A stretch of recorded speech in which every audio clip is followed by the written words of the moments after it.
бір-біріне деген құрметтілігі ма? Әйел адамның несін түсіндіріп айтып берсеңіз, аналарымыз көрсе.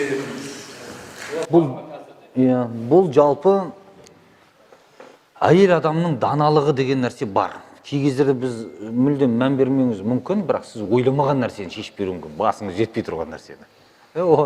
Кейінде қарасаңыз, үйде отырып алып, бүкіл нәрсені біліп отырады ғой, не болып, не қойып жатқанын. Демек не екен, кейбір нәрсені шынымен адамның ойы жетпеген нәрсені, жаңағы еркектің миы жетпей тұрғанды шешіп беретін әйел кісілер бар, жоқ емес. Ол әлі күнге дейін бар. Кезінде де батыр аналарымыз болған, қаншама соғыста, жорықта жүрген аналарымыз болған үлкен-үлкен. Соны көретін болсақ, солардың бірі, мысалы, Умму Салама анамыз, Пайғамбарымыз саллаллаху алейхи ва саллям Худайбия келіссөзі болған кезде умра жасаймыз деп келген еді негізі. Худайбия деген жерге келгеннен кейін келісе алмай мушриктермен кері қайтуға мәжбүр болады. Сонда Пайғамбарымыз саллаллаху алейхи ва саллям сахабилерге айтады: құрбанды шалып, шаштарыңды алып шығыңдар дейді. Бұйрық берген кезінде бәрі бірін-біріне қарайды, ешкім орындамайды. Сөйтеді де Пайғамбарымыз саллаллаху алейхи ва саллям жаңағы несіне, ана палатка ғой, хужра дейді ғой, соның ішіне кіреді. Сөйтеді де ішінде әйелі Умму Саламаға айтады: адамдарға не болған дейді, мен бұйрығымды орындамай дейді. Пайғамбардың бұйрығын орындамау деген үлкен күнә негізінде. Орындалу керек, қалай айтса солай. Бірақ ана жерде олар орындамауы, умраға кіреміз деп келіп отыр, бірақ кіре алмай тұрғанда болды ма не деп түсінбей жатыр да. Сонда Умму Салама әйелі айтады Пайғамбарымызға: елдің барлық айтқаныңызды орындағанын қалайсыз ба дейді. Иә дейді. Оны шығып өзіңіз құрбан шалып, шашыңызды алыңыз дейді.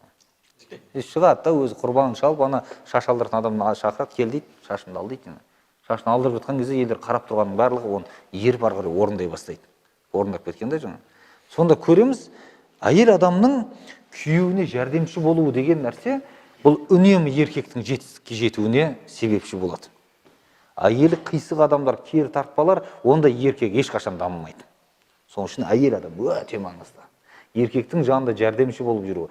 Сонда мына шариғатымыз әйел адам күйеуін қолдасын үнемі деген. Әрбір жақсылық ісінде, қандай қуанышты, қайғылы жағдайдың бәрінде әйел адам күйеуін қолдап отыратын болса, жанында болып, онда үнемі еркек жетістікке жетеді. Ол отбасыда ешқашан шайқалмайды. Ал енді еркектің бір өзінің қойған жүйесі бар. Бұлай өмір сүреміз деп, өзіне бір мақсатқа жетемін деп кетіп бара жатады. Соны әйел адам бірақ өзінің екінші нәрсені бұрайтын болса, өзінің төркінімен бірігіп алып, онда мына отбасы бірігіп тұрмайды, ешқашан ажыраспайды болды. Өйткені бір үйде екі басшы болмайды. Бір мемлекетте екі патша болмайды. Бір жердің екі директоры деген болмайды. Ол күл-талқан соғыс болады. Соның ішінде не екен? Міндет түрде бір басшы, соған бағыну керек. Онда Алла тағаланың қойғанда ер кісі басшы, әйел кісі қосшы болып жәнінде үнемі жәрдемші болу керек екендігі.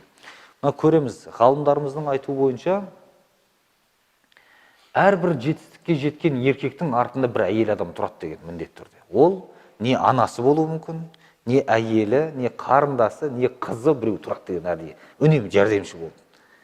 Сол үшін еркектер жетістікке жетеді дейді.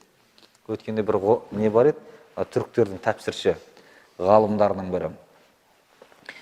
Еркектер табысқа жетеді дейді. Өйткені оның артында тұрған әйелі бар дейді. Әйелдер табысқа жете алмайды, өйткені олардың әйелі жоқ дейді. Сол сияқты екен, әйелдің несі үнемі пайдалы ғой, еркекке жанында көмекші болып жүрген болса, сыртта аман есен, киіміңіз бүтін, үтіктелген, жуылған болып жүрсе, әйеліңіздің арқасында. Тамағыңыз дайын, қонақ үйіңізге ертіп келіп жатсаңыз, әйеліңіздің арқасында оның барлығы. Абыройсыздікі, бірақ жұмыстың бәрін ол істеп жатады негізінде. Солай жүріп отырады. Үнемі жаңағыдай жақсы пікірлерін қосып отыратын болса, әйел кісі деген жетістікке жеткізеді оны.